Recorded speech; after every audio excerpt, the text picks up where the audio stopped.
Well, Hello. well, welcome back. Look who's back in the saddle and happy to be Oh, here for another week with you, Jess. yes, so happy you are here. It's like 2020 all over again.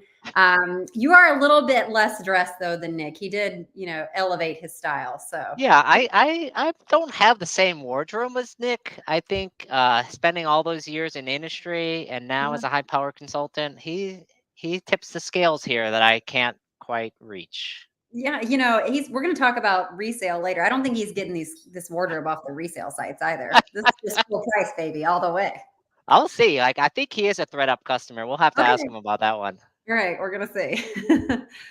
Anyway, I'm super excited about all the great work that you guys did the last 6 months. So thank you, Nick, who's in the audience, and thank you, Jess, as always. We will definitely be having Nick back as kind of a roving reporter here on the show, and so I'm excited to see that. But first, I wanted to kick a few Super Bowl facts to you. Oh, okay, yeah, it's coming up. We got to It's do it. coming up. Yeah, it's It's the Sunday. Swift Bowl, though. It's Um, the Swift Bowl. It's not the The Super the the first thing I thought was like, is this year's Vegas Super Bowl kind of like the NFL finally surrendering completely to the gambling industry? It was like, yeah, we don't care about gambling anymore. We're just gonna go straight to the source. Right. Yeah. Well, did you see the news conference with Roger Goodell, and he was talking through um, the way that they're reprimanding players for gambling and how much harder it's gotten? He's like, look, we didn't change the game, but DraftKings, all these other sites, it's made it a lot easier to bet. So it's Right. it's it's not the I guess as challenging as it was in the past. I know it's very easy to bet now. And one thing I picked out was like a stat for you. Teams that wear white win 29 times and have lost 18 times. This year, the 49ers will wear white. Does that mean anything? Oh, I know. It could, but I just think the power of the Swifts are loud and strong, and I just don't think Trav is gonna lose for his girl. It just Travis can't lose. can't Like lose. on the other hand, kind of the other side of that stat is if you're the NFL regular season passing leader, that person who and the team that they're on has never won the Super Bowl. So Mr. Irrelevant, Brock Purdy is NFL passing leader this year. Mm. I would say he's not gonna win. Yeah, that's a signal. Did you also see the picture that's going around of Christian McCaffrey when he's 2 going to see his dad who won the Super Bowl, and they're trying to like, can they recreate that That moment? would be super cool. I did not see that photo, but you'll have to show it up. Oh, Maybe if you're in the audience and you have comments, we would love to see you. By the way, this is an interactive show, and so we're going to go into a few different segments, um, of the show here and kind of roll into it. First up is our headline hangover, and we'll talk about some of the top 5 headlines in the past week, starting with spicy Coke. Oh, I love this one. And there's a lot to say about this. I think we first just have to start with all the things that you can do with Coke. It's a rust removal. You can clean grease off of clothes. It removes the smell of skunk. It cleans tile grout. What do we think we can do with spicy Coke? I'm not sure, but like the headline here is that Coke is introducing a new flavor. I think TikTok paid them a lot of money for it, I'm guessing, because there's like some kind of tie-in to TikTok Shop. I That's mean, right. this is like a far cry from the Coke of old that I remember where like people were happy and polar bears were drinking Coke during the That's right. holidays Santa and Claus people were drinks Coke. Santa Claus drinks Coke. Now, like Chinese knockoffs are drinking Coke. That's what I'm getting out of this. That's what you drink as you're shopping for your Chinese knockoffs on TikTok Shop. That's it. So I mean, look, that's enough on spicy Coke. I mean, let's be clear. No one wants spicy Coke, and let's kick on that. What do you have? What do we have next? Yeah, the next thing we have up is VF Corp, and VF Corp has Project Reinvent. Do we think that reinvention is on the way for VF? They're very challenged right now. Yeah, I mean so VF Corp is the owner of brands like North Face, Vans, Timberland, and here's one for you, Dickies. Dickies. Do people wear Dickies anymore? Uh no, I And think my grandfather wore Dickies. yeah, and it doesn't have that whole edgy Carhartt. Like Carhartt reinvented itself, and like my 14-year-old has a Carhartt beanie, so it's like that's it. But Dickies, it doesn't seem like it's gotten that same Isn't type of there like excitement. Dickies that's like something you wear, like women wear on their chest? That's called a Dickie too. I don't know. I've never heard of that, but Come on, you don't no, watch enough Downton Abbey. I guess not. I did watch Downton Abbey, but Dickies does not stand out in my mind. It's about as modern as Dickies. So there you go. Yeah, and no, Nick would never wear Dickies. He would never. No, his wardrobe is way elevated. Maybe he's gonna like build a house or something. He'll wear his Dickies on the job site. Yeah, maybe a little painting action. So yeah, so look, VF has had some challenges. They laid off 500 people in November.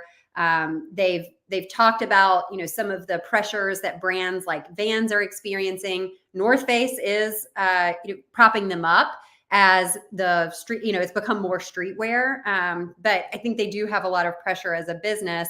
And I think there's just a real question of is Project Reinvent going to really be the answer for their transformation story? Yeah, I mean, it looks like a lot of their brands are down 20 to 30%, including Vans and Timberland and a number of these things. And reinvention might look as in like divestiture. Like, how can we sell off these brands while they're still worth something in a fire sale? So expect that in 2024. I think so, especially when you have an activist investor coming in who has a lot of good ideas. Those rooms are full of good ideas to help the company. Speaking of help, if you're a Target customer and you want to save money, do you have the Russian roulette now of let me flip a coin and just see which type of loyalty program service I want to use? Is it now Prime? Is it Red Card? Is it Target Circle? What do I do if I'm a customer? Yeah, so it's the news here is that there's a rumor out there, which like has not been officially announced, that Target is considering a competitor to Amazon Prime. And look, it makes sense. Target has a lot of loyal customers, even despite sort of falling on hard times in the last year. They have that Target run, Target.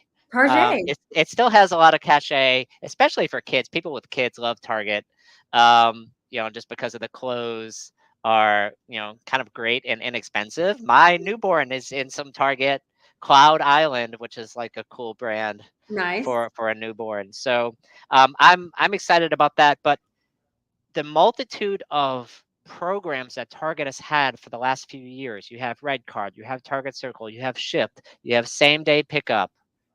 Yeah, am I missing something? Like, it seems like there should be, I don't know, call me crazy, one loyalty program for good members and like maybe tiers. And so if I have a $99 Shipt, I don't even like, does the average consumer even know that Shipt is associated with Target?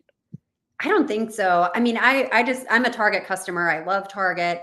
It is challenging to figure out as a busy working mom, what am I doing? I have Red Card. I have the app. I don't have time though to like manage all these different coupons. And then Shipped, when you have all these other different services, what's really the competitive advantage of Shipped when you also have Amazon Prime and things can get to my door? And I think that's the biggest delta here is that Amazon has trained everyone. And now with all the things that you just talked about last week in earnings, 65% of the items can go within a day to a day and a half. Target's got to get people into the store. And what I see is like Target's becoming closer to Walmart versus expanding that bar with their redesign. So I applaud that they're trying something new. I think it remains to be seen if it's going to work or not. Yeah, the best faint praise I can put on this is like, it couldn't possibly get worse. True. There's only one way, which is up. That's my favorite way to improve. Yeah, Next there up, you we go. have Shopify, which seems to have increased its pricing on its Plus offering. And so they're going from $2,000 a month to $2,500 a month, which for the math junkies in the audience, $24,000 a year to $30,000 a year. And they're increasing the pricing from 0.25% to what, 0.3 or 0.4% for the transactional fee and increasing their payment pricing. So like moving on up from a pricing point of view, that's what I'm hearing. Yeah, speaking of things going up, they're like, hey, it's inflation.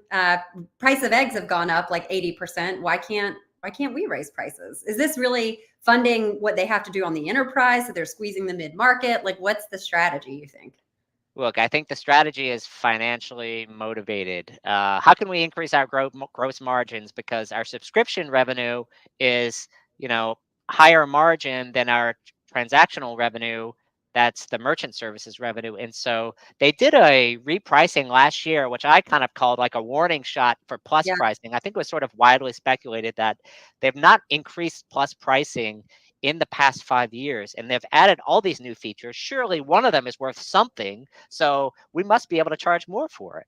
Right. Do you also think that they could be seeing some potential writing on the wall that sales are like transaction sales could go down? People are growing mostly on AOV. And so the number of like actual orders, transactions, they need to offset that somehow. And so they're raising the subscription price. Yeah, I think.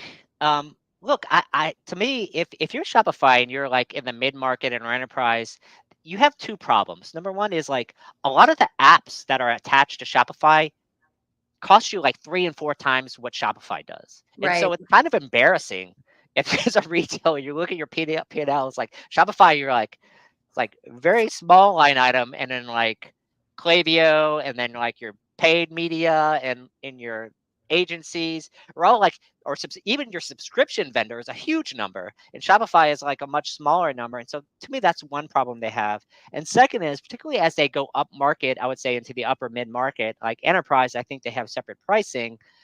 One of the challenges that they have is like they're competing against people who just sound like they're more solid because their pricing is like, oh, 150 grand a year. Like, It's what's, transparent. You can budget. yeah, I'm like, yeah, the Shopify pricing is like, well, some pocket change. Like, that it just doesn't sound as solid. Yeah, yeah. It's not easy for the CFO to put the line item in the budget and say, "This is what it's gonna cost me." Right. That's what every CFO loves. And this is gonna run our $200 million business. Right, 100%. So, I have one more headline for you, which I think is, Awesome. the best one to end on. When the '90s, when we were, hanging with our boy Snoop, did you ever think you would hear a headline of Snoop Walmart lawsuit?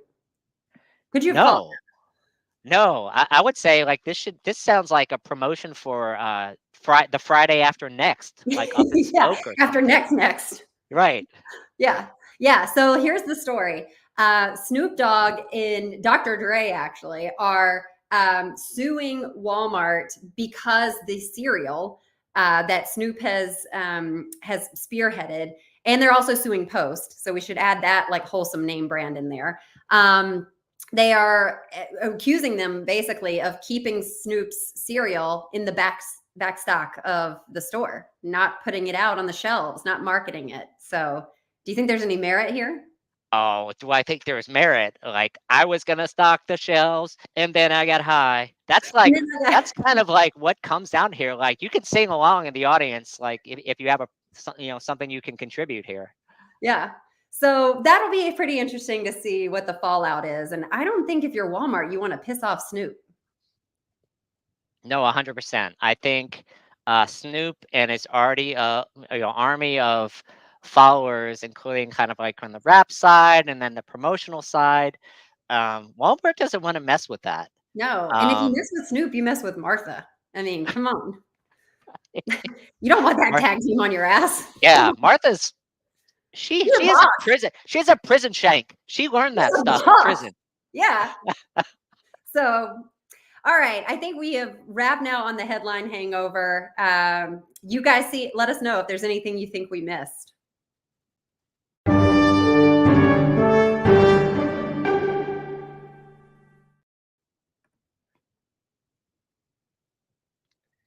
I think the first topic we're going into here on the show is Andy Jassy. And I thought this would be a good time. He's been in the job a couple of years. He actually joined in July 2021, and I thought it would be a fun idea to do a scorecard for Andy Jassy. Yeah, I think that this one is good. He had a lot of heat on him last year and a lot of pressure. So it is a good time to reflect and see, were the critics wrong? And has he really done a good job of turning it around? We talked a little bit about this, but I know you've got a breakdown on all of the key points and a little grading system. So we're going to break that down. Yeah, report card I think is interesting. I mean, coming into 2021, um, Jeff went out on a high. I mean, look, there's not many more successful companies than Amazon in the past 20, 25 years. And the pandemic, the company doubled its fulfillment network and their profitability tanked. And so, if you look at the beginning of these graphs, I pulled out a few things: free cash flow, profit margins, return on invested capital, and their revenue. All those started at a low level. And if you kind of fast forward to the end, had been on upward trends in the past 2 years. And so I think from a finance point of view, you have to give them very high marks for these things, for these items, at least like in terms of your margin is Amazon's opportunity. Right. Uh, he's very good at doing that. Yeah, he has milked that margin and he has thrown it right into the P&L, making all the investors happy, right? That's his Yeah, job I mean, at the end of the day.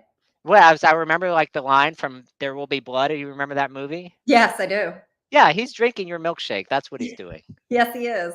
Oh, Daniel Day-Lewis. Exactly.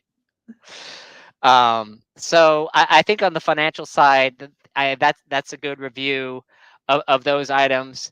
From a stock, um, as we got into the beginning of last year, I think that's when we had sort of the most troubles, Yeah, because in 2022 they saw a lot of profitability challenges. They're like, um, peace out. right. We're gonna kick the stock into overdrive. We're gonna regionalize our inventory, which is gonna improve our profit margins, and the stock has really responded to that. Yeah, I mean, we rebound much, right? And I think what's interesting is um, Amazon's always been applauded for being innovative, and they probably rested on some laurels a bit and felt like, hey, we've invested in this fulfillment network, it's working. And what I do applaud Jassy with is he's like, look, we have to set the bar high and jump over that again, right? We've set the bar high throughout our trajectory. We've been continually raising it. Now we've got to do it again and rethink the model. And he definitely delivered, right? Right. No, I think he's definitely delivered from a stock point. I mean, clearly he's gotten back to sort of level at the start of his tenure, and so I would give him like a C for the stock here, because he's still trying to get back to sort of Jeff Bezos's attainment, which is like years and years of stock improvements, and so he still has a lot to prove compared to his mentor Jeff. Do you think though that he doesn't have the same benefit as Jeff from a runway perspective, because everyone continued to invest in Amazon even though for years with Jeff it was unprofitable, and now there's just now this like more maniacal focus from the investor community on profitability. Do you think that he also just has a different level of heat on him around that than Jeff ever did? Yeah, I mean, I think, look, Wall Street is very much a "what have you done for me lately" kind of place. Jeff was always really good at managing investor sentiment. Yeah, And so even from the beginning of Amazon, he's like, you probably should invest in us, but if you want to, we're not going to make money, maybe ever.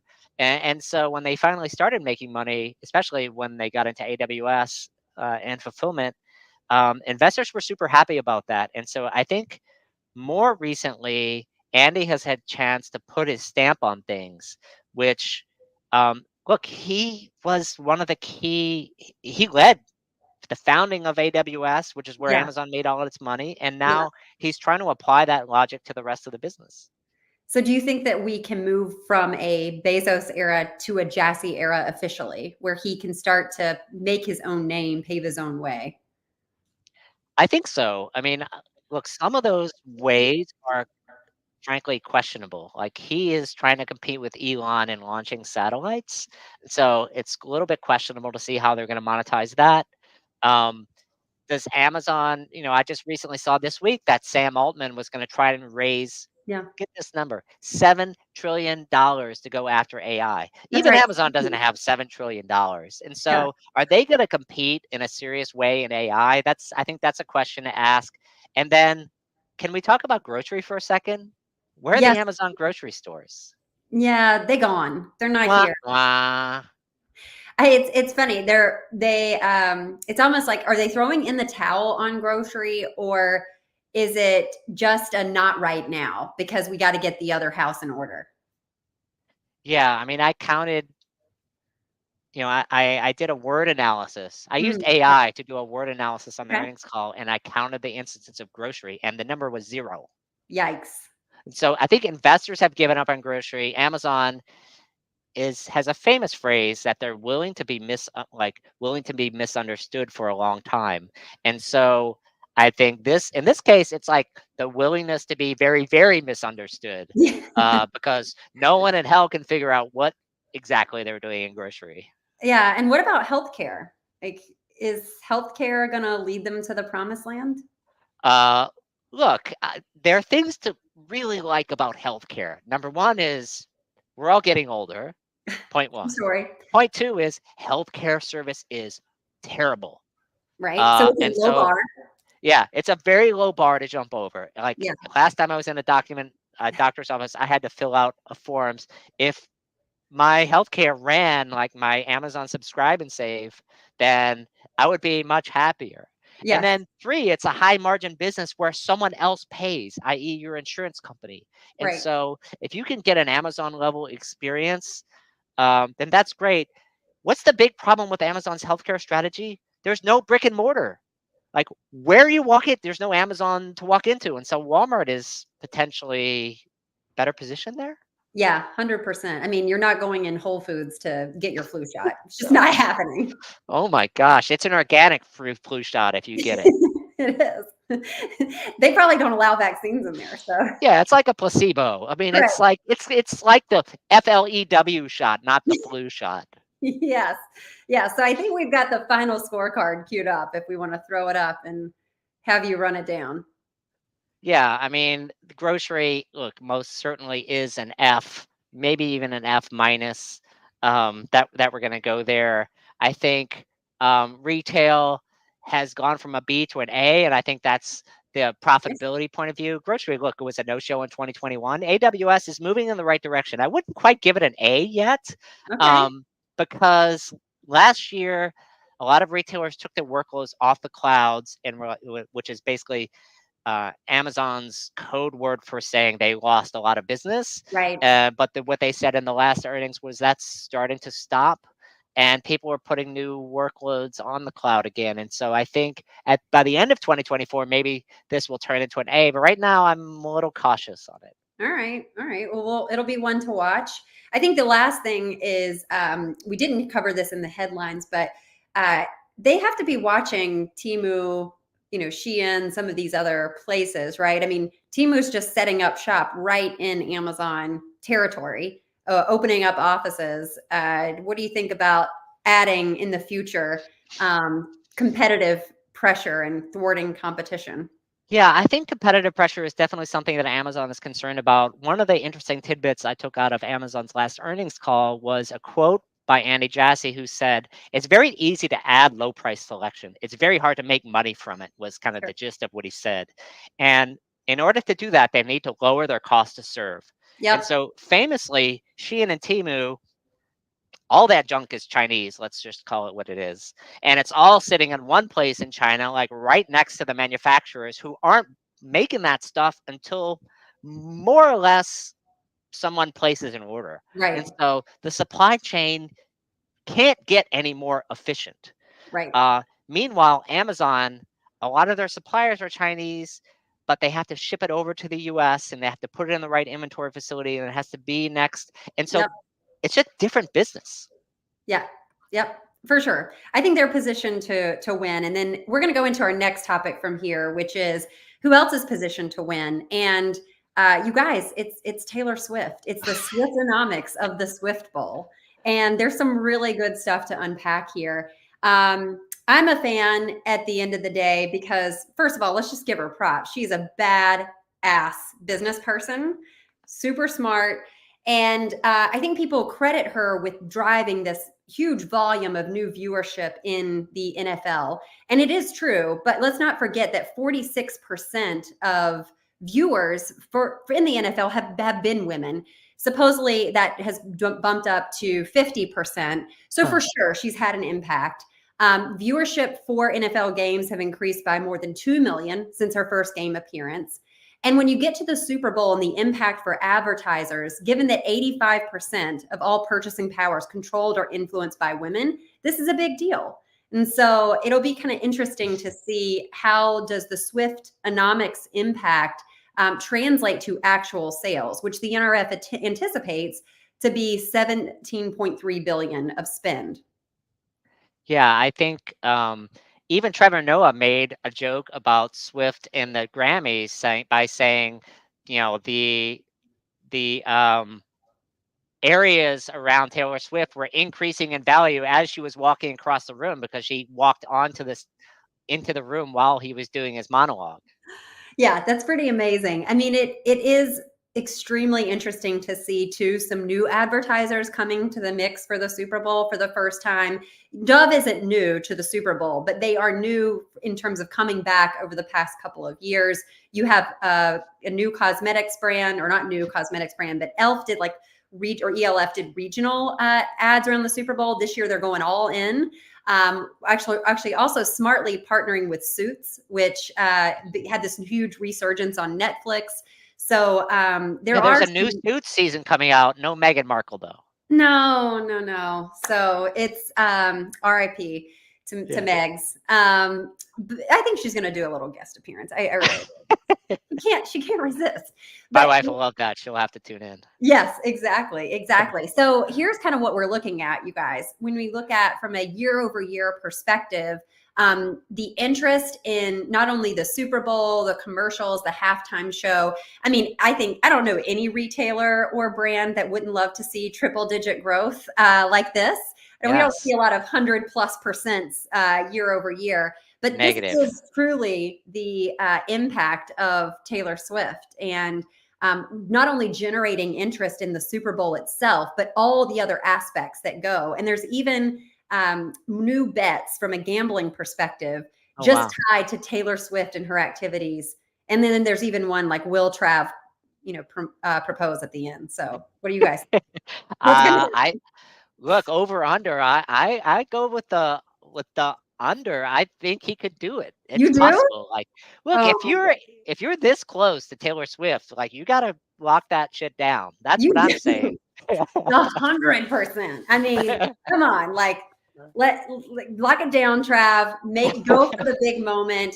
You never ever in your life will say, that you had. Who else can say that they proposed in the Super Bowl? They can't. Shoot your shot. That's all I'm saying. Like B-Rabbit, don't throw away your shot.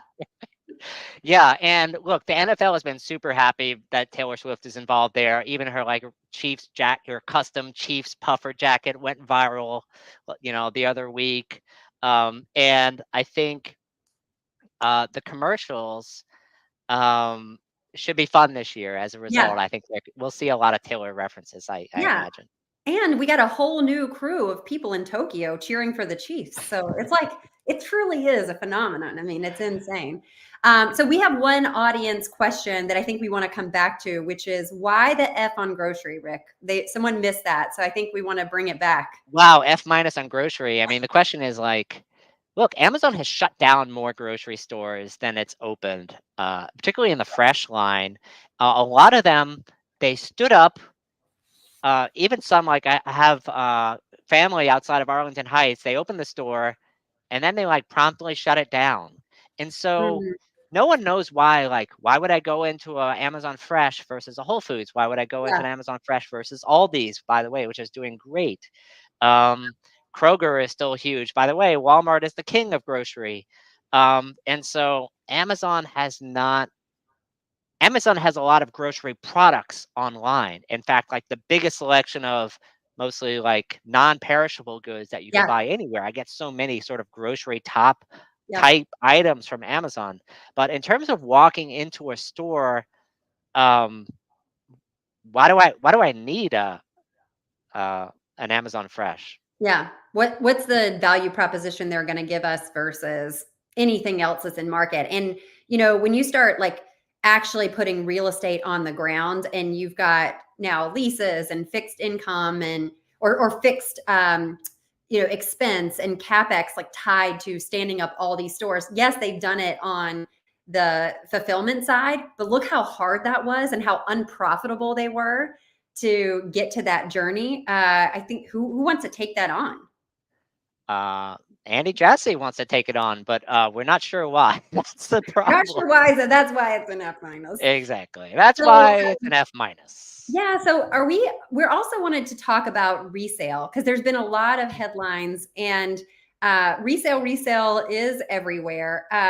Rick, does the resale market get an F minus? What's your score there? It would. Look, I mean, everyone loves to talk about the circular economy. No one knows if it actually works.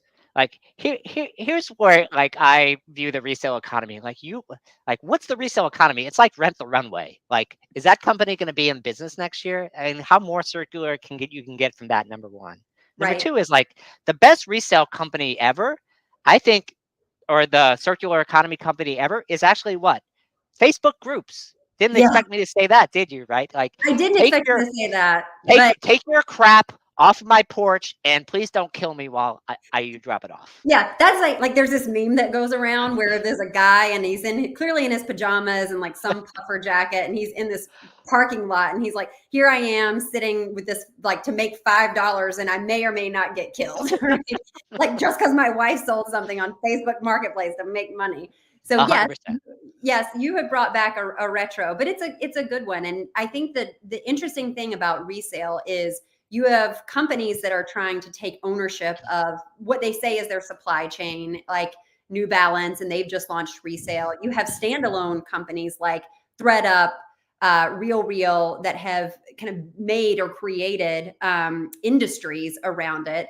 And then you've got now these companies like ThreadUp trying to sell it almost like software as a service, right? And offer it into other brands, which they say is their path to profitability. Do you believe it? I do not. I'm expecting to see Timberland launch a resale here.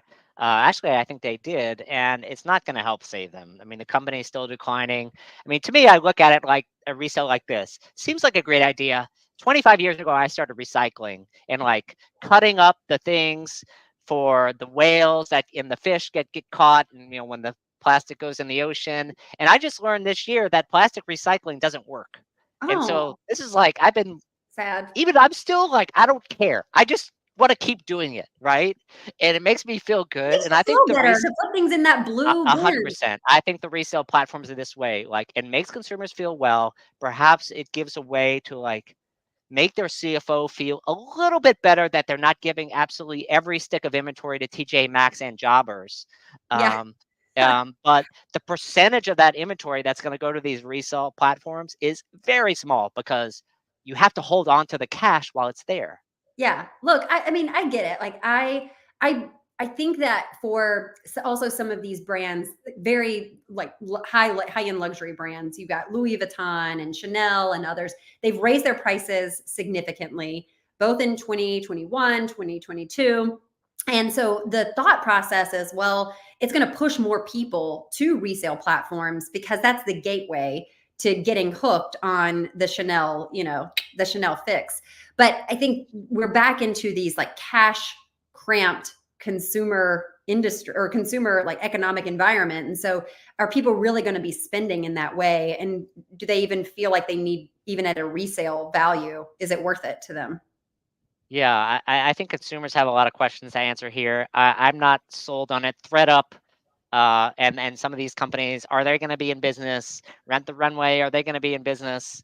Well, we'll see when ThreadUp's earnings, right? Which is in March. I think it's March 14th. They said in their Q3 earnings they were going to be profitable by Q4.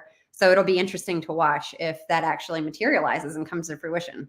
Yeah, the second half of year never is when they're going to be profitable. They were going to get sold off like Poshmark did. Yeah. All right. We'll see. We'll roll that. We'll roll back the tape. Love it. Love it. Call me out. All right, here we go. So I think the last thing we want to end on is the happiness index. And we are going to unpack two areas. We talked a lot about credit card debt. We know it's there. we're going to park that for today and talk more about what's happening in the retail environment and if we can get some early looks at January sales. Our friends over across the pond in the UK actually have their numbers out. Don't know why the US can't get their shit together. Ours don't come out till February 15th. They're 6 hours ahead. They're 6 hours ahead, Yeah. Jeff. I don't know if you knew this. Oh yeah, okay, it's that time zone thing. Cool. So, so KPMG actually put out a assessment of where the UK retail sales were, which is they increased by 1.2% in the first 4 weeks. But that's compared to a growth of 4.2% in 2022. So we definitely are seeing the slowness. And non-food sales was 1.8% in 3 months of June, or sorry, in the last 3 months to January, against a growth of 2.9% in the same year. Even health and beauty, which we thought like would be interesting. That's kind of the only brand that had any like higher low single digits at like a 4% growth. So people are still buying in the health and beauty space in the UK. But overall, basically the consensus is we're in dire straits here. The retail industry as a whole, is a multi-million-dollar industry and business for the UK. And if we don't get this back on track, we're in trouble. It's 3 million people that are employed. We've got to support families and communities. It's the everywhere economy. The UK retail sales January is bleak. So let's go to the next chart. Wow, that's a damning report, and I think you're giving the UK an F minus. I'm giving the UK an F minus.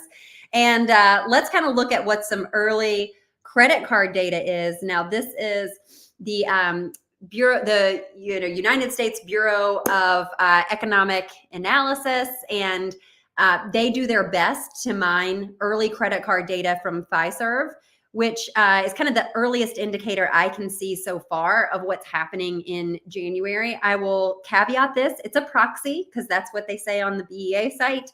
But I think there are a couple of call outs here that are interesting. If you look over, so we've got it kind of carved out by week here. Everything is either low single digits or down negative, which feels like it's not a good look for January. So overall total retail, in these past couple of weeks is either slightly up in the first couple of weeks, which probably is like that gift card spending, but the rest is negative. Even last week, looking at down 9.8%. So it's looking rough goings out there. Can I interrupt you for a second? You can. Gift cards. Yeah. Who remembers ever to actually spend a gift card? Like, oh my God, I have drawers full of them. I want to have a gift card day where I like, oh, wait, we have all this money sitting here and we should go just spend it somewhere. But the problem with a gift card is you never just spend the amount on the gift card.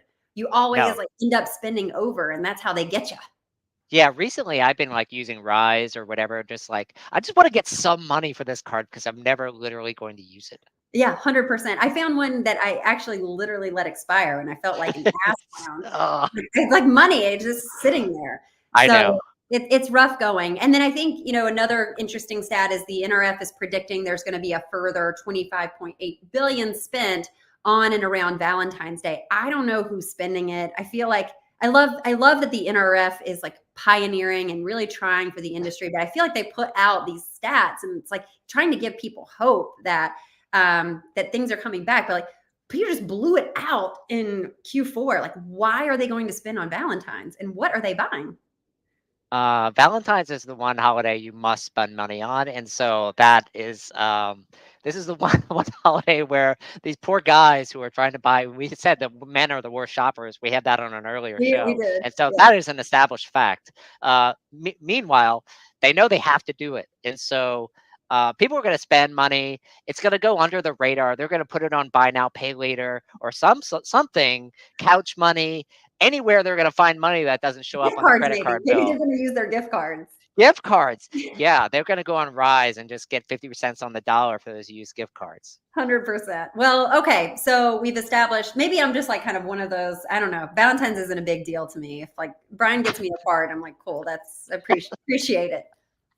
It's a Hallmark holiday. Thank you. You get to stay around another year. Thank you. Yeah, you do. All right. Well, I think that's all we got for today. Thank you guys for being with us. It's another fun Friday with unpacking what's going on. Rick, any last words? Any last words are like, I would like to see an over under on the number of Taylor Swift sightings at the Ooh, Super Bowl. okay. Do this. We'll talk about it next time. All right. I'll message you. All right. Thanks, everybody. Have a great weekend.